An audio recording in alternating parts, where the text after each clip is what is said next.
I love my dad so much. I feel like I got most of my heart for me.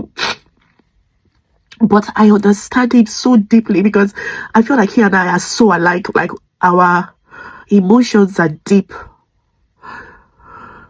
I don't know. It just reminds me of. Sorry, I beg. It just reminds me of. It just reminds me of my dad. It reminds me of just the pain that he went through with his brothers, and I've seen that as well with my ex, his brothers. So this is something that I pray about a lot, just because I know that where I'm coming from, that thing was there, and where their father too is coming from, it is there, not just in his own siblings and parents one. So these things are all like familial spirits, and I feel like it's the enemy trying to just attack the family, attack the wealth of the family, because where there is unity, there'll be progress, there'll be fortune, there'll be prosperity. So if the enemy can just throw in those seeds, and these are familial patterns.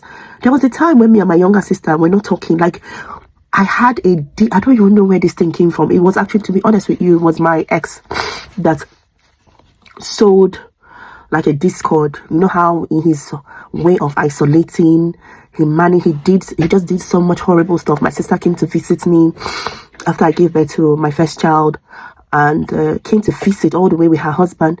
This guy was in Nigeria. Called, hey, I should walk them out of the house. They must leave his house now. I was like, are you kidding? This is like my only sister and her husband. They did not take an excuse from, I don't even know what he was talking. I was like, and my mom called this guy's father to say, hey, Ogum, that this is my daughter's only sister. The father said, well, Imala, since no hedi achoro, kahagawa, this thing that these people were wanting to do, they would never allow. If the reverse was the case, their family, it cannot happen. And yet they thought it was okay that you can walk my sister and her husband out of your house, that you came to visit me, that I had a child, and you left me in the UK, you left me and a newborn, and you were in Nigeria, and yet you're still isolating me from my own family. So there was a whole lot that happened. Me and my sister, our relationship broke down, and it got to the point where our relationship was so, like, I felt deep hate, and I know that she felt it. That thing is not normal. That thing is a spirit. It's still that same familial spirit that was lingering from that my father's thing, just seeing an opportunity to try to come in. I remember that the feeling that I had towards her was so hardened that I can't remember how we made up. I think I made the first move.